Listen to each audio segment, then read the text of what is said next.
Welcome to the I-24 News National Security Podcast in partnership with INSS, the Institute for National Security Studies. I'm your host, Nicole Zedeck. Each week, we bring you in-depth discussions with expert analysts on some of the most pressing national security challenges facing Israel today. So, let's get started.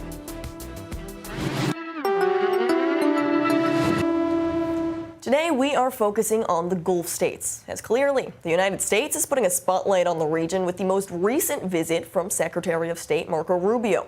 Public opinion in the Gulf has become a key factor in shaping the Middle East. Some Gulf governments, like the UAE and Bahrain, have maintained diplomatic ties with Israel, despite public opposition towards normalization, as the ongoing war in Gaza and shifting U.S. policies all complicate the equation.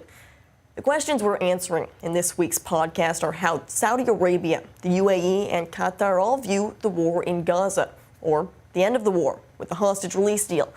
How does the Gulf public feel about U.S. President Donald Trump's return to office and his policies in the Middle East? And what role will Qatar play in Gaza's future? Well, joining me to discuss it all is Ilan Zalayat, a researcher of the Gulf states at the INSS and the Moshe Dayan Center at Tel Aviv University. Ilan, thanks for being with us on the podcast today. Pleasure to be here. Now, when we talk about the Gulf states, I think it's interesting when we talk about their view on the war. So let's begin there, because each Gulf country has more of a unique position and more of a stance when it does come to the ongoing war we've seen between Israel and Hamas. We're seeing more of this balancing act between many of these countries with both the diplomatic ties and the public opinion. Let's start with Saudi Arabia, for example. What are we seeing there? Obviously, Saudi Arabia, the biggest Gulf country, the richest. Saudi Arabia see itself as leader, as a regional leader, as Islamic leader. It hosts the two holiest places for Islam in Mecca and Medina. Those elements that are really a point of pride for the Saudis, and they feel they have the obligation to stand by the Muslims, to stand up by the Palestinians. Now, this is contradictory to the fact that Saudi Arabia, headed by de facto ruler Mohammed bin Salman, seemed eager to sign normalization with Israel in the eve of October 7 attack, right before the beginning of the war. So it put Saudi in a complicated position, and they obviously stepped back.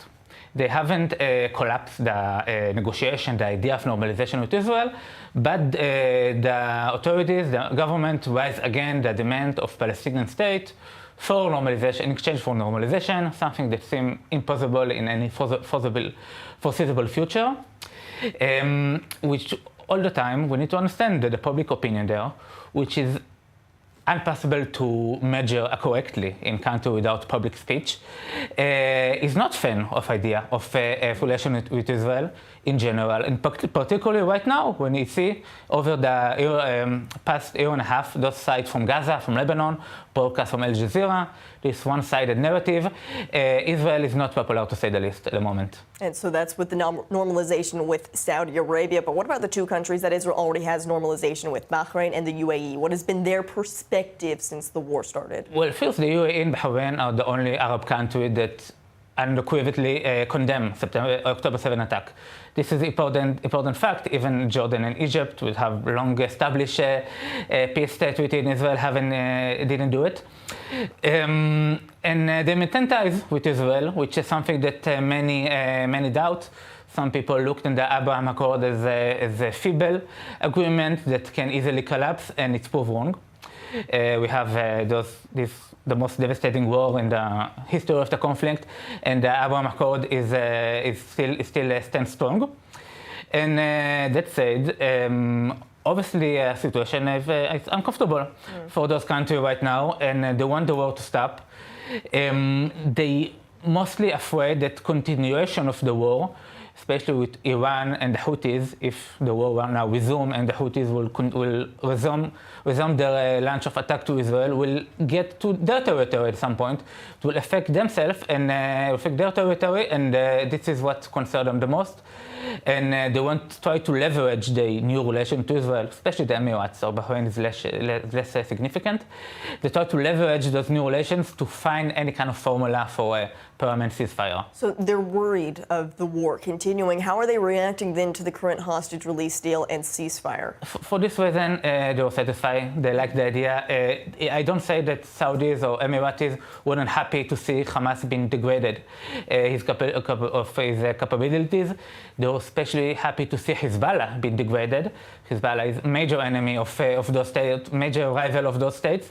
But they still, their top priority is their own security, is their own national security, their own reconciliation with Iran, which they established over the past few years. And the war risking it. And they want to de-escalation at this point. Are they worried, though, that this ceasefire could just be temporary? Is that how it's viewed? Or is it seen as really this major step towards de-escalation for the region? I think this weekend, the next week will be very determinant in this aspect. Obviously, Trump looked resolved. Just upon assuming office, he pushed Israel to this ceasefire, pushed Israel and Hamas to this ceasefire. It showed his seriousness in the issue. He's already engaged with Ukraine. Obviously, the Gaza conflict is not his top priority for the next term. His priority in the Middle East is Israeli-Saudi normalization, is not a Gaza conflict. So in this aspect, I believe it seemed like in the path to permanent ceasefire, but the next few days can change it. Well, and what about Qatar then, as they're the country that helped mediate this ceasefire? They've been really playing this balancing act when you talk about not only negotiating efforts between Hamas and Israel, but all the meanwhile, they're also considered financiers of Hamas themselves. Well, Qatar is a big winner from the ceasefire deal, perhaps the only winner of this war. Many were skeptical, many doubt their ability to mediate this deal, and they achieved defied the odds. They both hosting Hamas leadership, what remain of Hamas leadership, and hosting the U.S. Central Command in the Middle East, and mediated negotiation between Israel and Hamas. They have it all, and as much as it seems contradictory, this is Qatar's strategy, to be useful, to be indispensable for all actors, especially for the US. We saw it already in Afghanistan. When Hamas backed the Taliban, they host the Taliban diplomatic leadership. When at the same time, they negotiated between Taliban and the US, and they secured the US withdrawal from Afghanistan and achieved compliment for it. And it's very similar to what happened now, that the Trump administration is very happy with Qatar, and it seems to continue business as usual with Qatar, despite their contribution to the conflict. They solving the same conflict, they fueling. This is a strategy that we see from the side of Qatar all along. So Trump and the Trump administration seems happy with Qatar right now. But how do the Gulf states view the Trump administration? Already coming in, we've seen this major Trump proposal when it comes to the day after in Gaza, relocating some 2 million Palestinians to Egypt and Jordan. Now, we're hearing from the Gulf states, and we're expected to hear from them also this Gulf Cooperation Council meeting to come up with a counter plan, a counter proposal to Trump's initiative. What's the main reaction coming from these Gulf states right now? Well, obviously, as everyone, they were shocked that American president seriously raised this kind of idea. Even though Trump didn't mention the Gulf as destination for this so-called voluntary immigration, he mentioned Saudi Arabia, he mentioned Jordan and Egypt.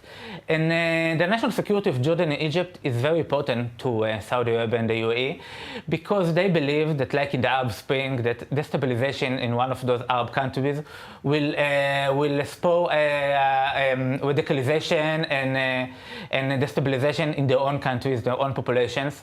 For example, we can see that regularly they help financially to the government of Jordan and Egypt to stay balanced.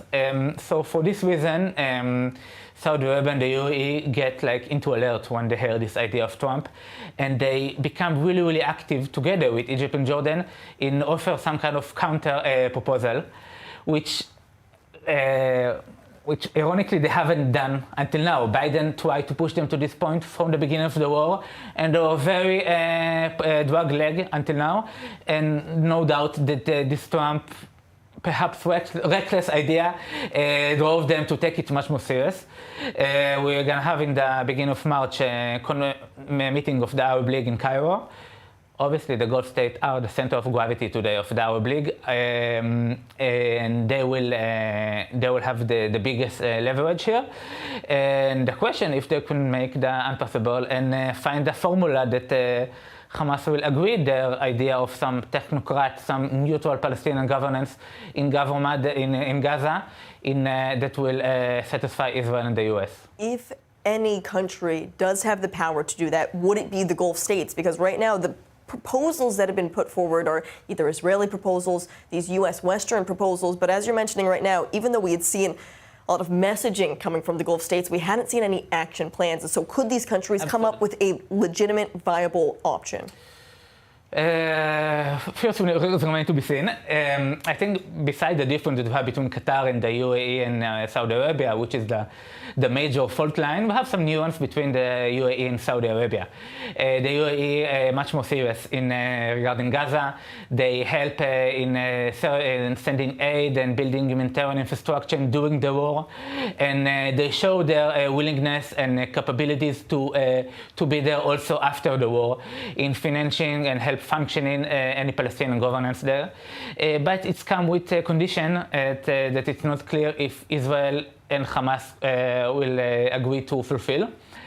And if we look on like alternative to the Qatar financing, Qatar patronage of Gaza, it's only the Emirates.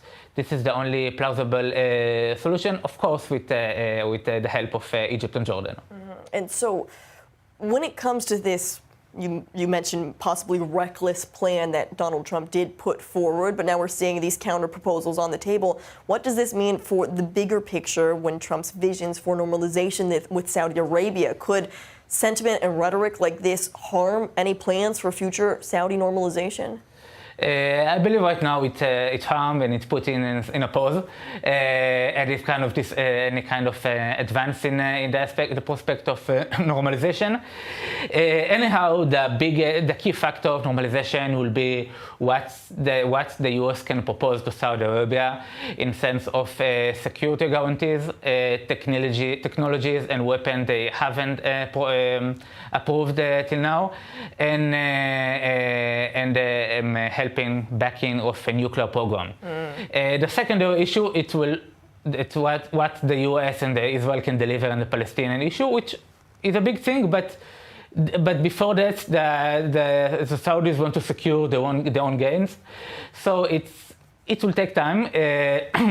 Trump for sure will try to push it in the opening in his new tenure, but it's not clear if it's meant to be seen if it actually can be achieved. A lot of it all revolves around these shared enemies, that being Iran, as you mentioned. Now, the U.S. policy towards Iran, we're already seeing more of this maximum pressure campaign renewed, but also with different inklings that possibly the United States could back an Israeli attack on Iran if Iran doesn't agree to this nuclear diplomacy, some sort of a nuclear deal. Are the Gulf states then, are they fearful of this more aggressive tactic coming from the United States, that it could cause more instability in the region? Well, there's an interesting twist here, because in Trump's previous tenure, he also led what he called maximum pressure, like strict sanctions against Iran. And back then, the UAE and Saudi Arabia was really supportive of it. But since then, many have changed in the region. Both Saudis and Emiratis took strategic decision to go to rapprochement with Iran. They get a very strong and helpful reconciliation agreement with Iran, and they're not gonna take it back. They're not gonna now change it or say, okay, we're gonna go aggressive on Iran again. They're against it. So if Trump will seriously go into kinetic action against Iran, either back in Israel or do it by the US itself, they will absolutely oppose it, Saudi and Emiratis. They're not going to let to use their territory for this kind of attack, which is crucial aspect. And for the simple reason, they believe they will bear the consequences of Iranian retaliation. Some Iranian elements strictly, explicitly say that we're going to attack oil facilities in the Gulf, we're going to attack Saudi Arabia if we're going to be attacked. And the Saudis the Emiratis not seem keen to get into this kind of acquisition now. And so with Saudi Arabia, then you talk about this fine line and the different benefits that they could receive from some sort of a normalization deal brokered by the United States, but it's still walking that line of what the government might want, but what their citizens want to see as well. And so how is Saudi Arabia, how is Crown Prince Mohammed bin Salman, MBS, his public opinion is faltering, some might say?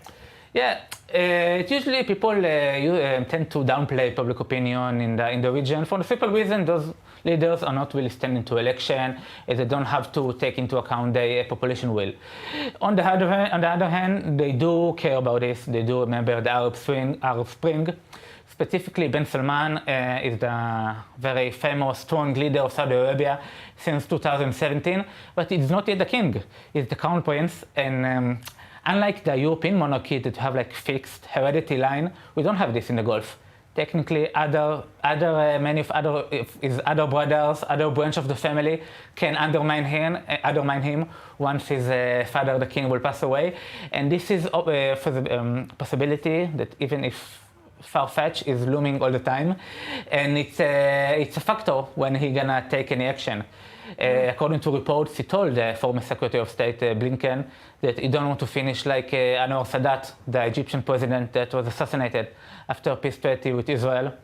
And it's obvious that even if we don't have accurate data, that the population in many of the 20 million plus citizens of Saudi Arabia are not a fan of Israel. For generations, they were indoctrinated on very anti-Israeli, even anti-Semitic agenda. And even though that bin Salman do a radical shift in the recent years to curb the religious establishment, including those very anti-Israeli clerics, and he's silencing them, whether in jail, whether in other means. Those ideas are still prevalent in the public discourse in Saudi Arabia.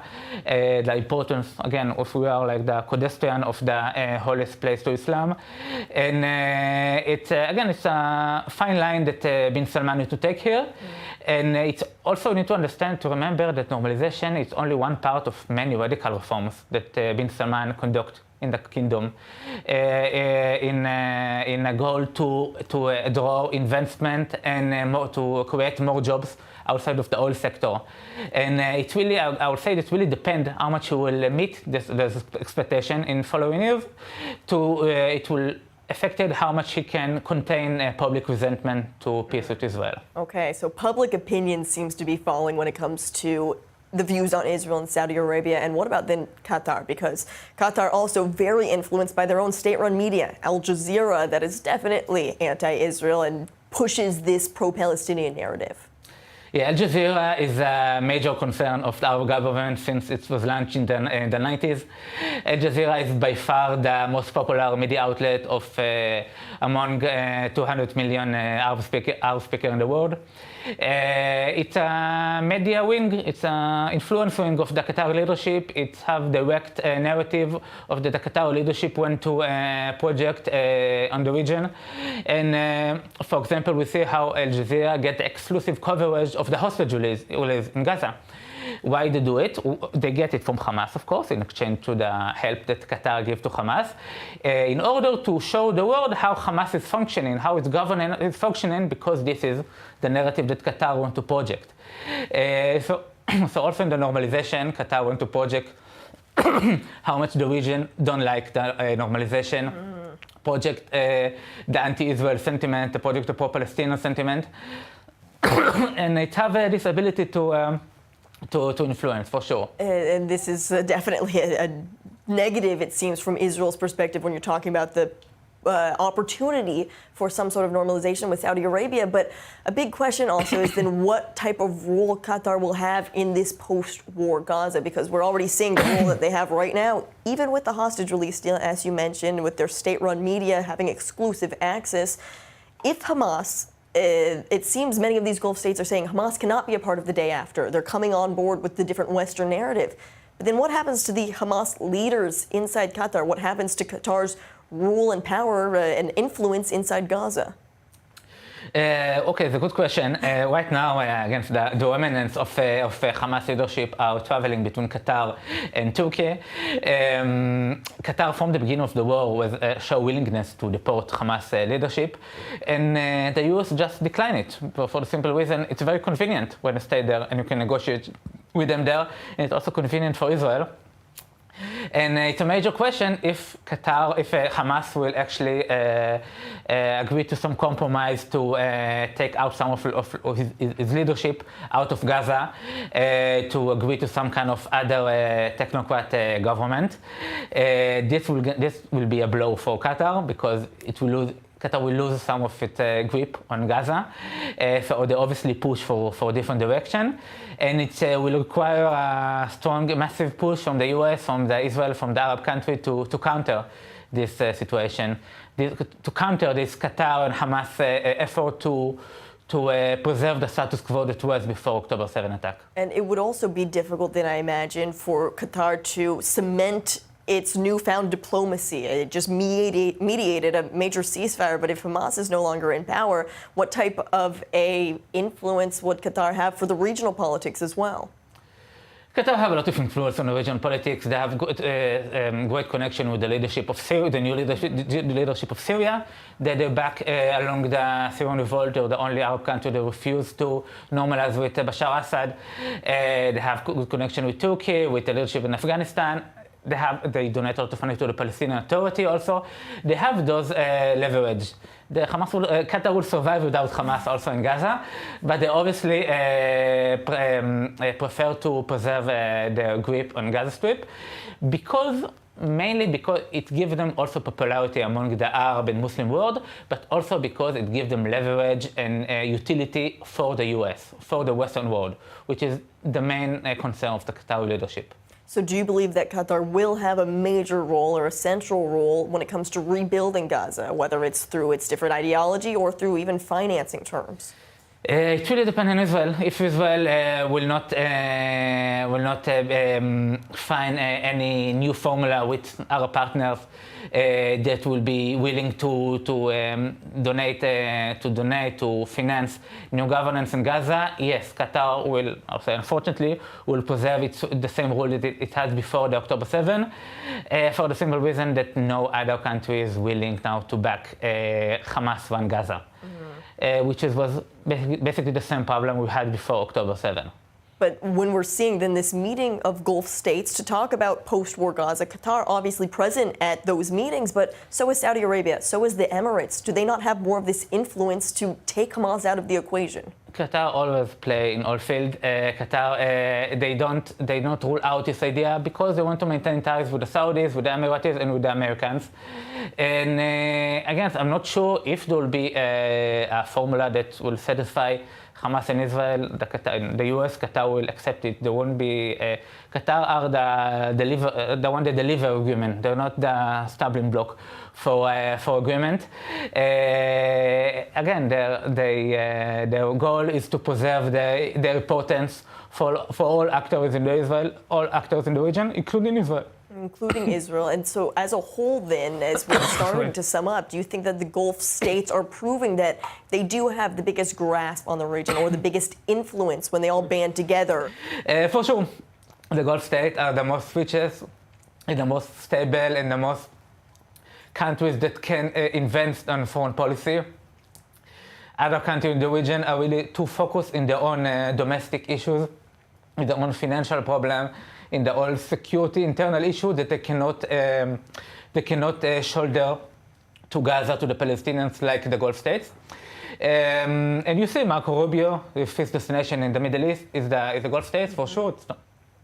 And from the beginning of the war, Israel tried to speak with the Gulf war, not with other countries, because obviously they have the leverage here, but they're far from being monolithic. They're far from being on agreement about basically any issue. There's the big rift between Qatar and the Saudis and Emiratis, and there are also many issues between the Emiratis and the Saudis. big major issues, it seems, that lie ahead on very complicated topics, might I add, when it comes to the region. Ilan, we've been going very big picture. We have a few more minutes left here, and I want to ask us a quick rapid fire round. I'm going to ask you some quick questions, and just give me the first answer and response that comes to your mind. The first one being with Saudi Arabia, the chances for Saudi normalization with Israel, is this something that could happen in the near future? Yes, it could happen. It absolutely can happen in the next Trump administration. So then what timeline would you put on that? It's very hard to expect. Both Trump and bin Salman are very unpredictable leaders, but I believe that once Trump sees some kind of advance in Ukraine, he put his weight into the Saudi agreement. As a whole, then, do you think that Trump's return to the White House helps or hurts regional stability? Generally, it helps. Trump, as you say, come to end war, not to fuel in a new wars. However, his statement, his unpredictableness can cause the opposite effect, especially regarding Iran. Is Iran the main issue right now that these Gulf states could band together around? Again, it's complicated because Qatar have much better relation with Iran. The Gulf states don't want to go into a new feud with Iran. They don't want to go into confrontation. And so it will be hard both for Israel and the US to harness them to a new maximum pressure against Iran. Will changing public opinion influence these Gulf states' governments against diplomatic ties with Israel? Right now, the Abraham Accords seem stable despite everything. The existing agreement with the UAE and Bahrain. I believe it's a factor in the Saudi ruler decision, but this is the secondary factor. The biggest issue is how much they can gain from the Trump administration that will satisfy their security needs. And if it was not sufficient, if they're not sufficient, they will wait to next president. They're not in a hurry anywhere. A lot of different aspects that all tie this together. Ilan, thank you so much for joining us on this week's episode of the podcast and breaking down exactly what it means when it comes to these changing diplomatic ties in the region. That's all we have for you on this latest edition of the National Security Podcast. Thank you so much for listening.